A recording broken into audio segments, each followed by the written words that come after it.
So if you were on last week's Zoom call, you kind of remember that we'd like to get you guys to mute yourself first. And then if there is an open time for questions that the presenter will give, then just unmute yourself, ask your question, and kind of roll on. That way it'll kind of prevent any distractions or unwanted noise from your place.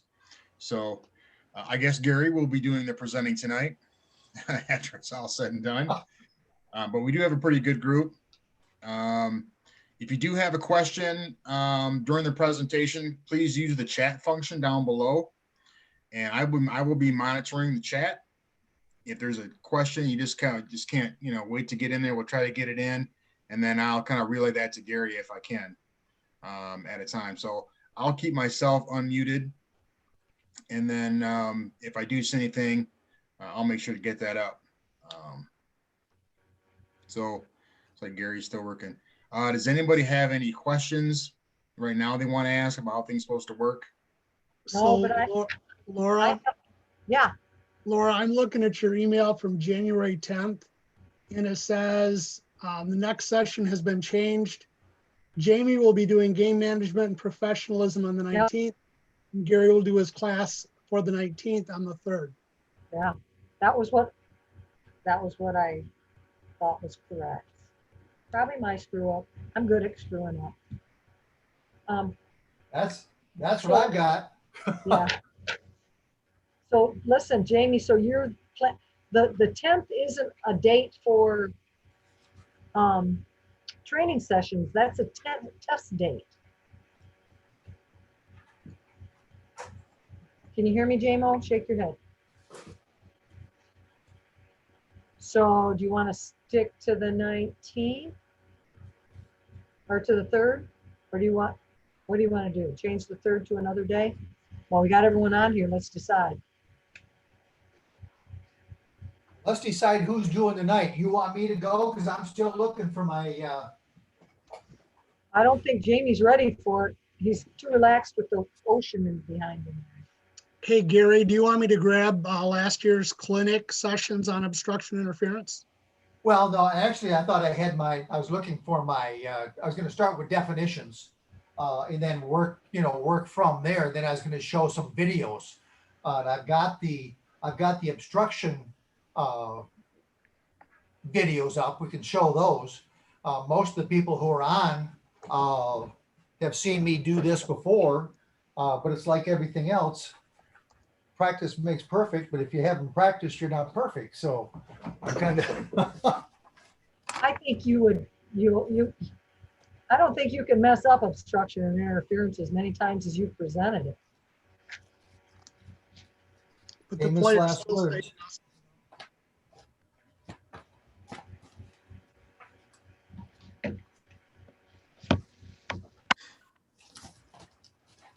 Hey, Matt, is that Galaxy A tab showing on your screen again? No. Okay, I thought I fixed it. Laura, I'm looking at the text message and it looks like Jamie and Gary swapped the 3rd and the 10th and nothing was ever done about the 19th. And that was Jamie's original night. And I Gary must was doing the have 10th and the just 10th. assumed because the 10th isn't a training. I understand it's not a clinic night, but that's what happened is they switched the 3rd and the 10th and nothing was done about the 19th. Okay, I own it. I must have screwed it up. Told you I'm good at it.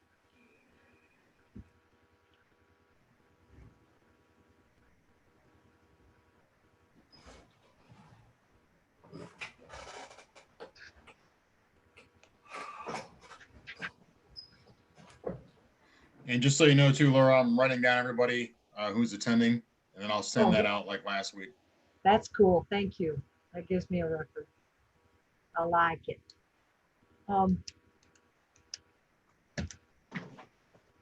So I'm assuming, Jamie, that your stuff isn't ready either, right?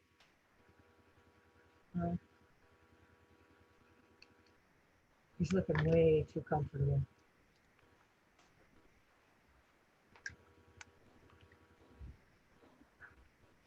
Well, we can just cancel it for tonight and make it another date, Um, so no one's caught off guard. well, people gave up their night. It just won't be as prepared. I mean, we can easily talk about obstruction and interference as the entire group. I tell you what.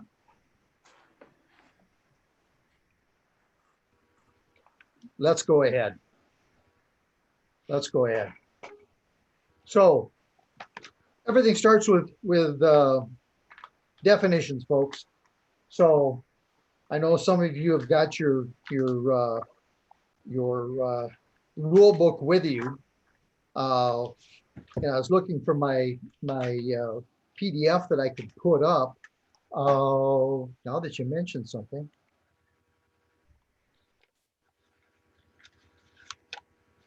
Okay, just a second. You found it. Yay. Let's do this. Okay. We are going to go to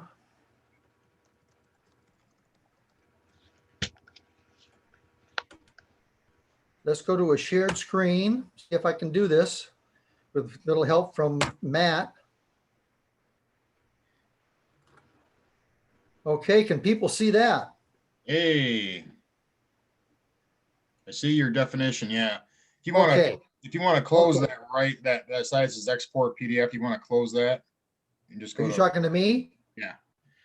Which what do you want me to close? the right side that says export PDF. Can you minimize that? There's an arrow halfway down that's pointing to the right. Click on that. I'm sorry, say that again, Ross. So just right there, that arrow that you're right next to, click Yeah. on that. There you Did go. that do it? Yep. Okay. See, I'm getting you people off to the side here. Okay. Let's talk about obstruction. It's an act of a defensive player. So when we're talking just basically for the evening, obstruction, it's pretty much the defensive player. If it's done by the offensive player, it's interference. But starting with definition, it's an act of a defensive team member who hinders, impedes a batter from striking at or hitting a pitch ball, impedes the progress of a runner or batter who's illegally running the bases unless the fielder is in possession of the ball or in the act of fielding a ball. All right. That's when you hear somebody say, hey, wait a minute, the defense has, I've used the terminology, the defense has the right of way. So when in doubt on that batted ball, who's got the right of way? The defense does. You can't run over them to keep them from fielding a ball, as an example. Contact is not necessary to impede the process of progress of the batter or batter runner. If the defensive player on a thrown ball makes contact with the offensive player prior to possession of the ball, is an obstruction. This is the rule change that we have in USA softball that I think makes our rule much better than any other rule that other organizations have, especially baseball. It's a defined time. So if the offensive player, if the defensive player on a thrown ball makes contact with the offensive player prior to having possession, that's obstruction by definition. We'll get into the mechanics of it in a minute. Like I say, it gives us a hardcore or as close to a hardcore ruling that we can make on that particular play. So if there's contact prior to possession, it's obstruction. We'll get into interference, after that. Okay. The types of obstruction. You guys will love this. This is from Bill Humphrey from many years ago. What are the types of obstruction? Now, I don't know if we can open this up to people, and we probably don't need to do that. If we're going to do it by Zoom, it's going to take a long time to do that. So why don't I'll go through them, different types that you have, the mechanics of it, and then a few videos, and then we'll open it up for questions. Okay. The types of obstruction that you can have are a play on a runner. You can be obstructing a runner. An example of that would be we've got a ball hit to the outfield and the first baseman stands in the baseline. Well, that's not, excuse me. I'm getting ahead of myself. If there is a play being made on the runner and that the defensive player doesn't have possession of the ball, we're going to have obstruction. It could be there's no play on a runner. That example is if, let's say, a person's rounding first base on an obvious double or triple, and the first baseman turns around and watches the play and they're standing in that person's base path, not the path, not the direct line between first and second in this example, but a person running fast to take an arcing motion. If that first baseman's in the way watching the play in the outfield, there's no play being made on the runner, and that batter base runner or runner has to go around them, or they bump into them, a place where that defensive player shouldn't be because they're not making a play on the ball. That's obstruction. Let me back up just a second to make this a little more understandable. Anytime you have obstruction, we want to leave the ball alive. So what we do to let people know that we have obstruction is you put your left arm out, kind of like an illegal pitch. That's the visual call that we have. And then make a call just loud enough for the person to hear it, the person being affected by it, or the people involved in it, so they understand that you've got something. Umpires don't run around with their left arm out. There's a reason for that. They can look up there and the fans will say, hey, the umpire's got their left arm out. There's something funny going on here. That's our signal to let them know that we've got obstruction. Now, let's talk about what we do at that point. We leave the ball alive. Why? Because if we kill the ball immediately, we take away the offense's opportunity to gain more bases. Think of it this way. If the guy's got an obvious triple, or the gal's got an obvious triple, and the first baseman tackles them so they can't get a triple, everybody would tackle the person surrounding the first base so they couldn't advance beyond second base. They'd be tackled. So we leave it alive. So we don't take away the opportunity for the offensive team to advance. Where do we protect that person to? You protect them to the base you think they would have gotten had there not been obstruction. Can that be more than one base? Yes, it can. The example that I just used, if you think they had a triple and that first baseman literally knocks the person to the ground, and they get up and they continue to run, limp or crawl toward third base, but they're tagged out. If you think that they would have gotten to third base, you leave the ball alive until that person can be actually put out.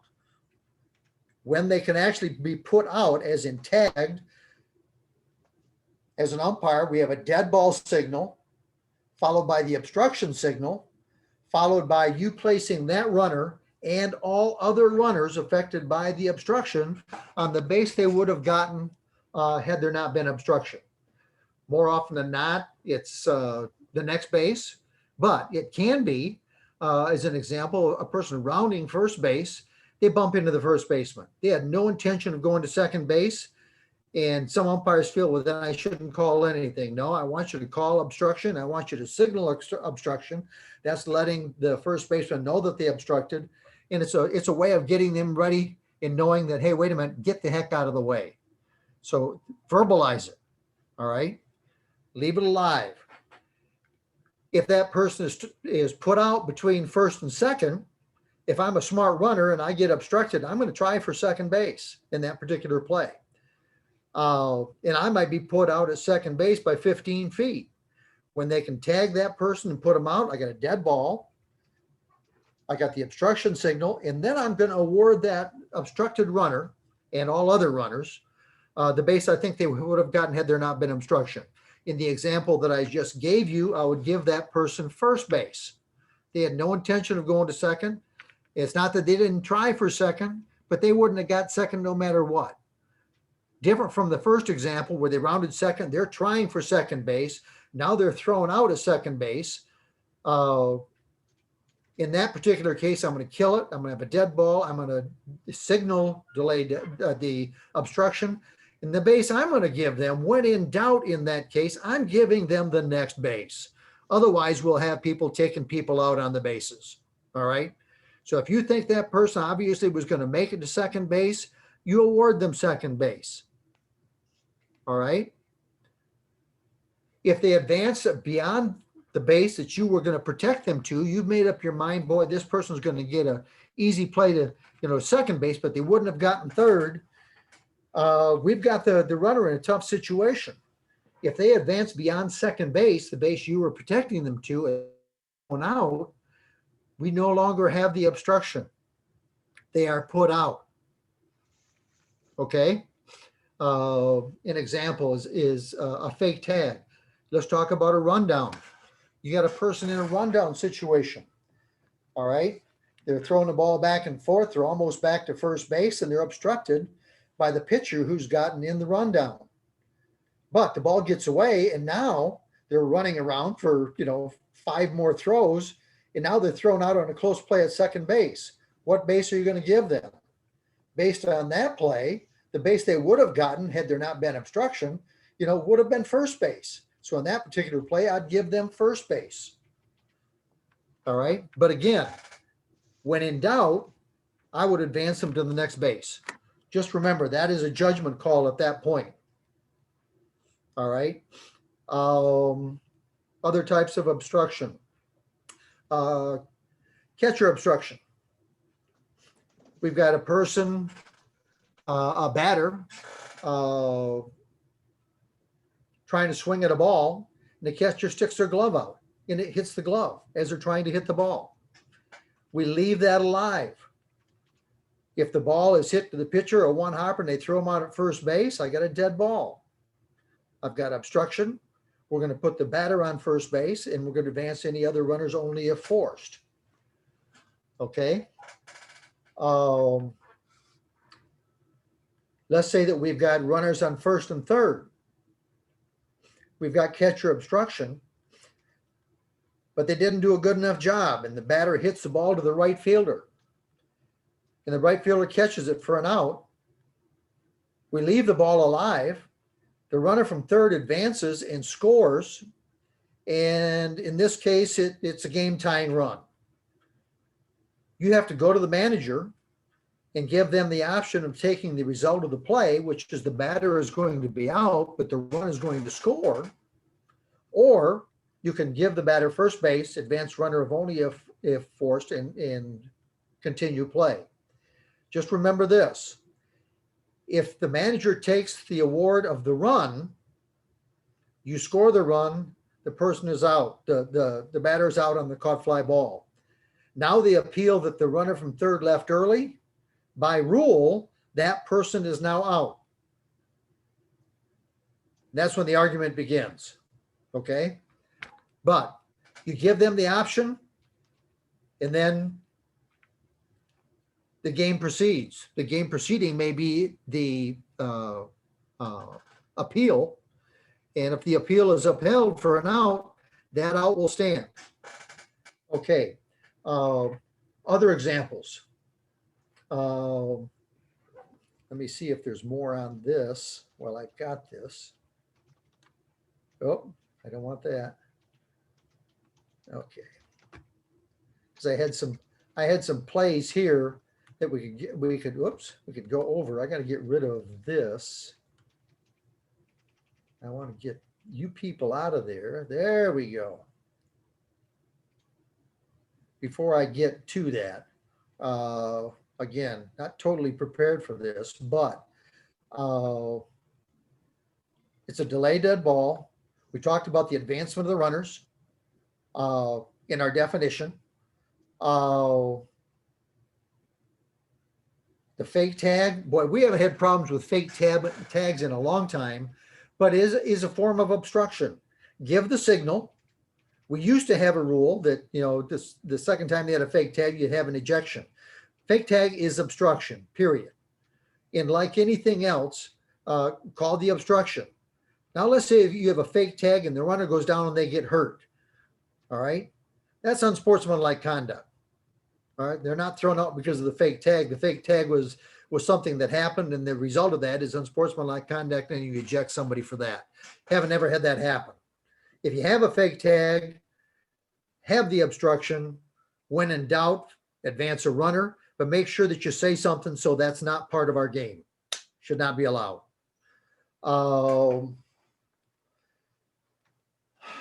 Other types of obstruction. At this point, if anybody wants to unmute, if you've got a question about, if you've got an example, let me put it that way. Hey, I don't Gary. want you to give me a play. I want you to give me an example of something. We've talked about the catcher obstruction. We talked about obstruction by a defensive player, somebody who's getting in the way of the offensive player who's trying to run the bases. Anything else? There's a whole bunch more there, folks. And anybody got an example that they like to throw out? Jamie's put something in the chat. I hope you want to open up the chat. I tell you what, tell me what his chat is, and I don't have to screw around with that. All right. So he says batter runner rounds first base and collides with the first baseman. Batter runner falls to the ground and crawls back to first base. He makes no attempt to go to second. In the umpire's judgment, the batter runner would have reached second base had there been no obstruction. Can we award the batter runner second base? Okay, in my opinion, yes. Just because the person didn't get up from that contact and try to go to second, they realized at that point, at the point of the obstruction, if they got up now and tried to go to second base, they'd be out easily, whether they know the rule or not.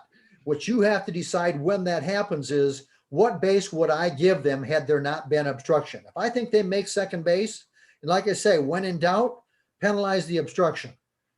So in that case, if there's any doubt whether they make it or not, I'm going to award second base in the play that Jamie's describing.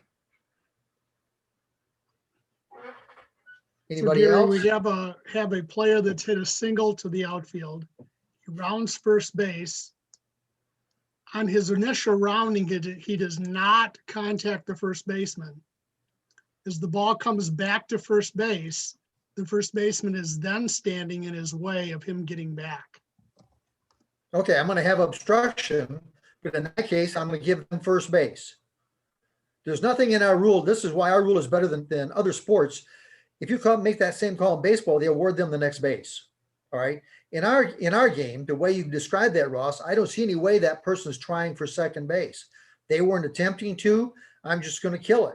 All right. But let's take that play. You offer a good example of what can now happen, because we leave it alive until the runner reaches the base they would have gotten to. So let's say that first baseman impedes them going back to the bag, the base they were going to get. Now the ball gets away from the first baseman and rolls down to the catcher. Now the catcher picks the ball up and the runner decides, I'm going to second base. They throw the ball to second base. Can they be put out? At that point, yes, they can. They reached the base that we thought they were going to get. That to me is no different than the person who gets to second base decides, well, I'm going to go to third. What the hell? I can't be put out. Wrong answer. I protect them the base that they think they would have gotten to. Now, that brings up another question. I protect them to the base that I think they would have gotten to. We used to say that the obstructed runner can never be put out between the bases where they're obstructed. And there are examples of situations where they indeed can be put out. Ross, you brought up one, which I extrapolated to the fact that the person now reached the base they would have gotten, which is first, decides they're going to try for more. All right. We don't have a hard and fast rule that says you cannot be put out. There are examples of where you can be put out. One of those examples is you reached the base that you would have gotten had there not been obstruction, and now you tried to go further. Most of the time, that's generally beyond another base. The example that you just brought up is a good one because it's an example of between the two bases that you were originally protecting them to. Another example is a person tagging up on a fly ball. And they leave early. And now we've got an appeal that they left early. You've called it. Let's set up the play. Got a runner at second base, fly ball to the outfield, it's caught. The shortstop gets in the way of the person going to third base. The umpire puts her left arm out. We've got obstruction. Ball comes in and they tag that runner. Okay. At that point, when they tag the runner for what could be an out, I've got a dead ball. I've got obstruction. And I'm going to award that runner the base they would have gotten had there not been obstruction. And in that case, I would say the obstructed runner gets third base. They would have gotten third base. Fine. If that runner does not go back and legally tag second base, proceeds from where they picked themselves up off the ground and goes to third base, and now they make a proper appeal, that person is called out. The smartest thing the runner could do when they get knocked down, they look up, they see the umpire with the left arm out with obstruction. The award is third base. The smartest thing they can do is now go back, whether they thought they left early or not, go back and touch second base and then go touch third base, crawling into another rule. That runner, when the ball became dead, can go back to their last touch ball at the time the ball became dead. So I can go back, touch second base, and now go stand on third base. If they do not do that and they're properly appealed, they can be called out. They can be called out for passing another base runner. This is a bone of contention on one of the rules that we had, I believe, last year on the exam. You still must run the bases in the proper order. Then the last example I would have for you would be a person who is obstructed rounding third base. They're pissed. They go racing into the plate and they crush the catcher. They just run him over. All right, we've got obstruction, but we also have interference by somebody else on that play. And the answer to that one is that the interference in that particular case, remember I'm saying that particular case, is they did something so egregious that we're going to penalize the obstruction. That's extremely rare. It happens once in 50,000 plays, and then we spend a lot of time talking about it that we really don't have to because it just does not happen. But that's our obstruction situation. Let me, at this point, if I can, I'm going to pull up. I gotta move. Hey, Gary, did yes. you want to talk about obstruction when